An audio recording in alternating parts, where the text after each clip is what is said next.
முகமுடி அணிந்த இளவரசி. முன்னொரு காலத்துல ரொம்ப அழகான ஒரு பெண் வாழ்ந்து வந்தா. பூக்கள் கூட அவங்க மேல பொறாமப்படும். பறவைகள் எல்லாம் அவளை புகழ்ந்து பாட்டே பாடும். நிலா எல்லாம் அவளுக்காகவே வெளிச்சம் கொடுக்கும். சூரியன் அவளை பாக்குறதுக்காகவே வரும். அது மட்டும் இல்ல, அவளோட அழகான குரலை கேட்கவும். இன்னொரு வாட்டி என் வீட்டுக்கு யாராவது வந்தீங்க, என் பறவைகளுக்கு இரையாக்கிடுவேன்.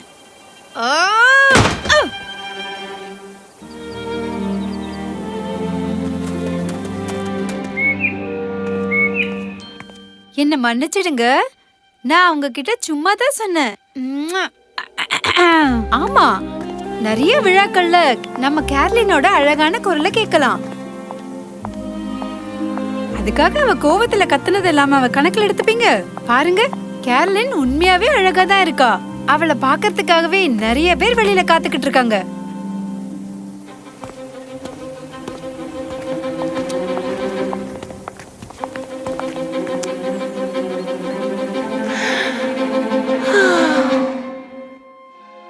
மகளே, உன்னோட அழகுல மயங்கி இந்த ஊர்ல நிறைய பேர் இருக்காங்க. அதெல்லாம் நினைச்சு எதுக்காக நீ இவ்ளோ கவலைப்படுற? இல்ல ஆன்ட்டி டாபி, நான் என் அழக வெறுக்கல. என்னையே நான் கண்ணாடியில பாத்துக்க பிடிக்கும். ஆனா நான் அழகு மட்டும் இல்ல. யாருக்காச்சும் தெரியுமா, எனக்கு கணக்குன்னா ரொம்ப பிடிக்கும். யாருமே என்ன புரிஞ்சுக்கணும்னு கூட நினைக்கல. எல்லாருக்கும் தெரிஞ்சது என் அழகான கண்ணும் என் உதடுகளும் தான். ஓ, நான் மறந்தே போயிட்டேன். ராஜாக்கு உதவி வேணும்னு கேட்டிருந்தாரு. கணக்கு பார்க்க கணக்காளர் வேணும்னு கேட்டிருந்தாரு. என்ன? அப்ப ஏன் அத முதல்லயே சொல்லல? நான் எதிர்பார்த்த மாதிரியே ஒரு வேலை. கண்டிப்பா நான் அத நல்லா பண்ணுவேன். என்ன விளையாடிட்டு இருக்கியா? மாளிகையில அந்த பதவிக்கெல்லாம் உன்னை எடுத்துக்க மாட்டாங்க. அது மட்டும் இல்ல, மாளிகையில யாராவது உன்னை பார்த்தாங்கன்னா இந்த ஊர்ல வெளியில நடக்கிற கதை தான் உள்ளே நடக்கும். என்ன சொல்றீங்க? அதுக்காகத்தானே நான் இங்க இருக்கேன். ஓ, நீ கண்டிப்பா நான் சொல்றத நம்ப மாட்ட. ராஜா கேரோல், ராஜா உன்னோட படத்தை பார்த்துட்டு அவரோட மகனுக்கு திருமணம் செய்யறதுக்கு கேட்டாரு. இளவரசர் ஹீத்தருக்கு. நீதான் அவருக்கு சரியான ஜோடியா. சரியான ஜோடியா? ஹோ, என்ன எல்லாருமே ஒரே மாதிரி தான் பாக்குறாங்க. ஆன்ட்டி டாபி கேர்லினை சமாதானப்படுத்த எவ்வளவோ முயற்சி செஞ்சாங்க. ஆனா கேர்லின் கேட்கவே இல்ல. அவளுக்கு அந்த ராஜ்யத்துல கணக்காளரா ஆகணுங்கிறது தான் ஆசையா இருந்துச்சு. ஓ, உன்கிட்ட பேசி யாரால ஜெயிக்க முடியும்? அச்சச்சோ, என்னோட முகமுடி எங்க வச்சேன்? எனக்கு தூசின்னா அலர்ஜி. இதோ இருக்கு. நான் கிளம்பணும். நீ யோசிச்சு ஒரு முடிவை சொல்லு. தப்பான முடிவை எடுத்துட்டு அப்புறம் ஃபீல் பண்ண கூடாது. கிளம்புற ஹனி. டாபி எப்பவுமே அவளுக்கு நல்லது மட்டும் தான் நினைப்பாங்கன்னு தெரியும். ஆனா அவ அத பத்தி யோசிக்கவே இல்ல. டஸ்ட் அலர்ஜியா? இது கண்டிப்பா நல்ல விஷயம்தான். ஐடியா. அடுத்த நாள் ஆன்ட்டி டாபி கேர்லின் கிட்ட வந்தாங்க. அவ என்ன முடிவெடுத்தான்னு கேக்குறதுக்கு. ஆனா வீட்ல யாருமே இல்ல. அந்த நேரம் ராஜ்யத்துல என்ன நடந்துச்சுன்னா, முகமுடி போட்ட ஒரு பெண் அரசு கணக்காளரா பதவியேற்றாங்க. வாழ்த்துக்கள். நாங்க வச்ச தேர்வுல எல்லாத்திலையும் நீ வெற்றி பெற்றுட்ட. உன் மேல எனக்கு நம்பிக்கை இருக்கு. இந்த வேலையை நீ நல்லபடியா செய்வன்னு. ஒரு நிமிஷம், நீ இப்ப அழுகிறியா? அது இதுவரைக்கும் என் வேலையை யாருமே பாராட்டினது இல்ல. ரொம்ப நன்றி அரசே, நான் உங்களுக்கு கடமைப்பட்டிருக்கேன். நான் ஒன்னு கேட்கலாமா? நீங்க ஏன் எப்பவும் முகமூடி அணிஞ்சிருக்கீங்க? எனக்கு அலர்ஜி இருக்கு. சரி, வேலைக்கு நேரம் ஆயிடுச்சு. அதாவது கணக்கு வேலைகளை சொன்னேன். கணக்காளர் வேலையெல்லாம் சுலபமான விஷயம் இல்ல. நான் கிளம்புறேன்.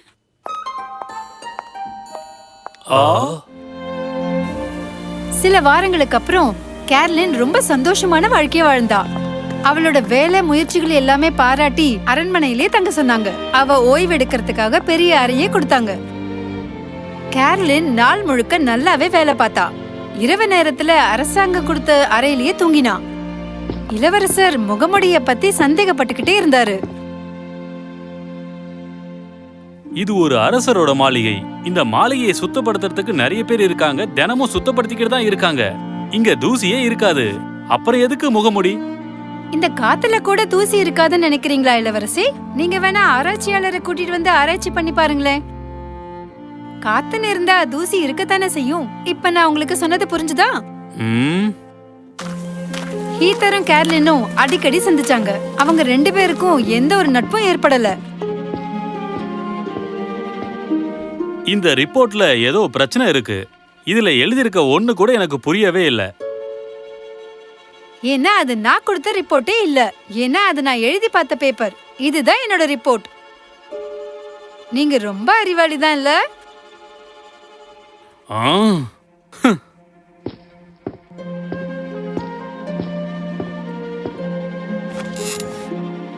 ஹம். இப்போ என்ன? நான் ரிப்போர்ட் எழுதுற பென்ல ஏதாவது பிரச்சனைன்னு சொல்றீங்களா? ஆ, நான் இங்க வந்ததே உன்னோட வேலையை பாராட்டுறதுக்காக மட்டும்தான். நீ நிஜமாவே ரொம்ப நல்லா வேலை பார்க்கற. உன்னோட கணக்கெல்லாம் நிஜமாவே. ஒரு நிமிஷம், நீ அழுகுறியா? என்னோட வேலைய பாராட்டுறத கேட்டா எனக்கு கண்டிப்பா அழ வந்துரும். எனக்கு புரியுது. நான் தான் ராஜாவோட மகன். நான் என்ன பண்ணாலும் எல்லாரும் கேள்விதான் கேட்பாங்க. எல்லா பாராட்டும் அரச பரம்பரையை தான் போய் சேரும். நம்ம 2 பேருக்கும் நிறைய ஒற்றுமையான விஷயம் இருக்கு முகமுடி கணக்காளரே. இந்த இடத்துல தான் கேர்லின் எதிர்பார்க்காத ஒரு விஷயம் நடந்தது. ஒரு பக்கம் கேர்லினும் ஹீத்தரும் நல்ல நண்பர்கள் ஆனாங்க. ஒருத்தருக்கு ஒருத்தர் பிடிக்க ஆரம்பிச்சது. இன்னொரு பக்கம் நகர மக்களும் ஆன்டி டாபியும் கேர்லினை தேட ஆரம்பிச்சாங்க. என்னாலதான் அவ இங்கிருந்து போயிட்டா. நான் அவளை கட்டாயப்படுத்தி இருக்க கூடாது. அப்புறம் அந்த நகரத்திலேயே ஒரு பணக்காரனோட மகன் பிரைமஸ். அவ எங்க இருக்கான்னு எனக்கு இப்ப கண்டிப்பா தெரிஞ்சாகணும். கேர்லினுக்கு பிரைமஸ பத்தியும் அவனுடைய பணத்தை பத்தியும் ஆர்வமா இருந்ததே இல்ல. ஆனா பிரைமஸ் எப்பவுமே கேர்லின் கிட்ட போய் தன்னை கல்யாணம் பண்ணிக்க வைப்பேன்னு சொல்லுவாரு. இப்படியெல்லாம் சொன்னதுனாலதான் கேர்லினை தேடி அவரு அது ஒரு போலியான அறிவாளி கிட்ட போனாரு.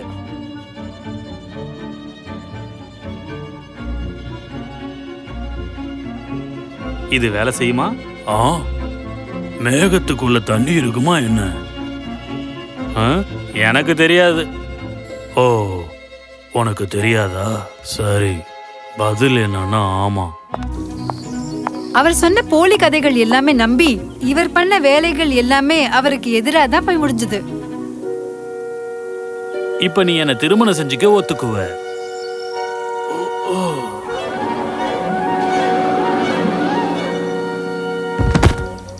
ஆ, உனக்கு ஏதாவது பிரச்சனையா பிரைமஸ்? இப்போ கேர்லின மாச கணக்கா காணோம். பிரைமஸ் ரொம்ப பொறுமையா இழந்துட்டாரு.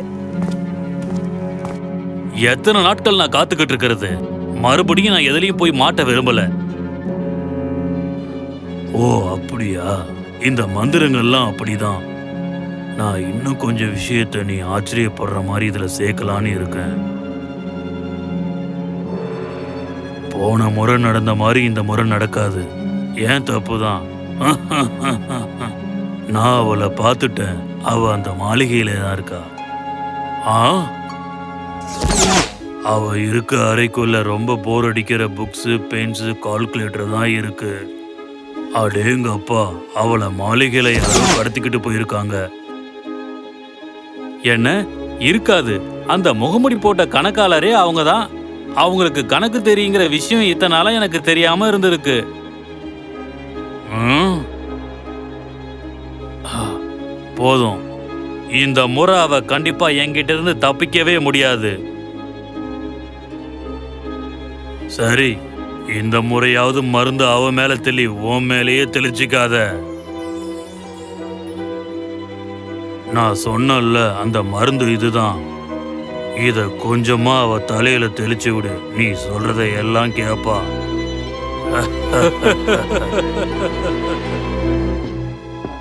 எப்பவும் போலயுமே நாட்டுல பிரச்சனைகள் போய்கிட்டே இருந்தது. ராஜா அவரோட மகனை கூப்பிட்டாரு.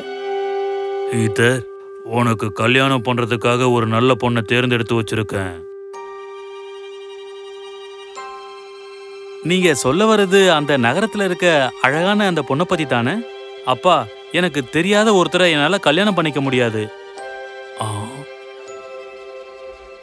இளவரசர் ஹீத்தர் அவங்க அப்பா கிட்ட முடியாதுன்னு சொல்லிட்டாரு. முகமடி போட்டிருக்க கணக்காளர் தான் கல்யாணம் பண்ணிப்பேன்னு சொல்லிட்டாரு. ஆனா ராஜா அவர் சொன்னதை கேட்கல. ஆனா அவர் பார்த்த பெண்ணை தான் கல்யாணம் பண்ணிக்கணும்னு அரசர் சொன்னாரு. ஆனா 2 பேருக்கும் ஒரு உண்மை தெரியல.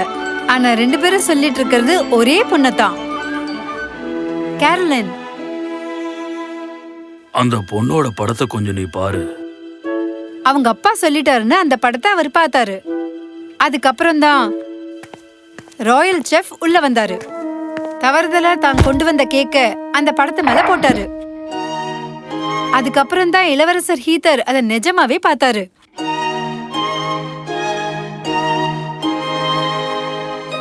என்னோட வேலைய பத்தி பாராட்டினா எனக்கு உடனே அழுக வந்துரும். ஓ அப்படியா? அதனாலதான் அவ முகமுடி போட்டிருக்காளா? அவ திறமையை இந்த உலகத்துக்கு காட்டணும்னு தான் போட்டிருக்கா. அவ அழக கிடையாது. அந்த முகமுடி போட்ட கணக்காளர் தான் என்னோட முகமுடி போட்ட இளவரசி. அப்பா, எனக்கு உங்களை ரொம்ப பிடிக்கும். நீங்க எடுக்கிற எல்லா முடிவும் எனக்கு பிடிக்கும். நான் இதுக்கு ஒத்துக்கிறேன். நான் இப்ப கிளம்புறேன். பாய். இளவரசர் ஹீத்தர் கேரலின் இருக்க இடத்துக்கு போனாரு. ஆனா அங்க பிரைமஸ் வந்திருக்கிறத பார்த்தாரு. இளவரசரே, அங்கேயே நில்லுங்க. அவ என்னதான் கல்யாணம் பண்ணிக்க போறா.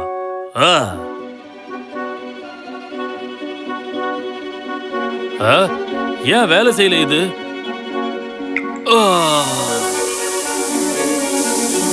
மறுபடியும் யாருமே எதுவுமே பண்ண வேண்டாம். பிரைமஸோட தப்புக்கு அவரே தண்டனை கொடுத்துப்பாரு.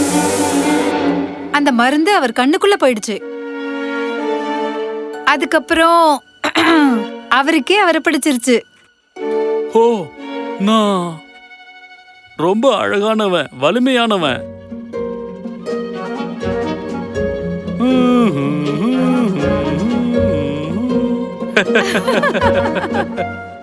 இளவரசர் ஹீத்தர் கேர்லினை பிடிச்சிருக்குன்னு சொன்னாரு. அவளும் அதை ஏத்துக்கிட்டா.